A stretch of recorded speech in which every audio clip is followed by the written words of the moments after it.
هذا النور شفاء صدور فاض وعطر كل لسان. Gönüllerde hasretin var, yürekler aşkınla çarpar. Salatu wassalamu ala rasulillah wa ala alihi wa sahbihi ajma'in. Amma ba'd, assalamu alaykum wa rahmatullahi wa barakatuh.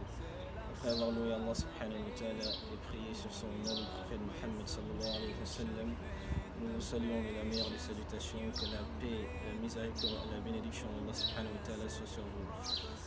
Nous sommes très heureux de vous revenir dans un instant de rappel. Comme vous le savez, le plus important dans la vie d'un musulman, c'est de cultiver en soi la confiance en Allah subhanahu wa ta'ala. C'est sûrement la clé du bonheur que vous cherchez tant au quotidien. Comment avoir confiance en Allah subhanahu wa ta'ala? C'est la question peut-être que vous vous posiez depuis longtemps. Et aujourd'hui, par la grâce d'Allah subhanahu wa ta'ala, nous sommes venus vous donner quelques outils qui vous permettront de parfaire votre cheminement spirituel et afin d'avoir confiance en Allah subhanahu wa ta'ala. Comme nous le savons et comme sans nul doute nous le répétons chaque jour, Inna Allah ala kulli shay'in qadir. Allah subhanahu wa ta'ala, il est capable de toutes choses. Il est évident qu'Allah subhanahu wa ta'ala est capable de toutes choses. Nous le savons intellectuellement. Mais le plus important, c'est de le vivre au quotidien. Nous savons, nous le disons chaque fois, qu'Allah subhanahu wa ta'ala, il est capable de transformer toutes choses. Il est capable de transformer le sable en or. Mais comme je le dis, le plus important, c'est de le vivre au quotidien. Il suffit juste de penser à quelques versets dans le Coran pour se convaincre réellement qu'Allah subhanahu wa ta'ala, il est capable de toutes choses. Allah subhanahu wa ta'ala nous dit dans Surat Al-Qamar, وَمَا أَمْرُنَا إِلَّا وَاحِدَةٌ كَلَمْحٍ بِالْبَصَرِ, qu'il suffit juste d'un clin d'œil pour qu'Allah subhanahu wa ta'ala change toutes les choses.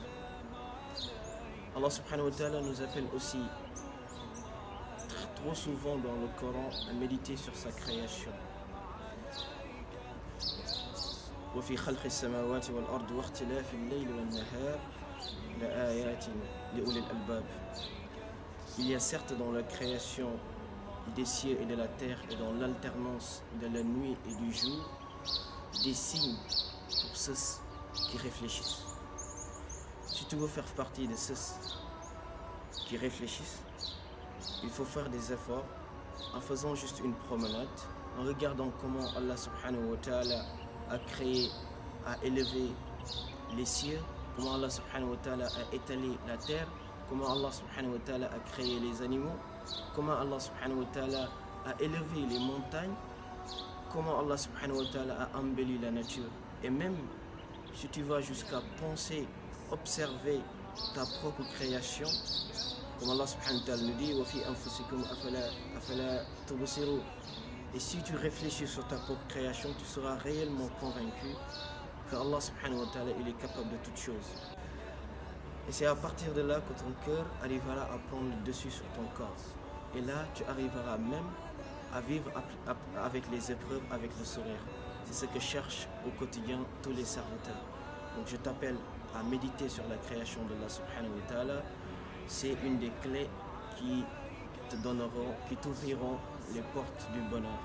Sur ce, je te dis à la prochaine fois, Inch'Allah, pour un instant de rappel. Assalamu alaikum wa rahmatullahi wa barakatuh.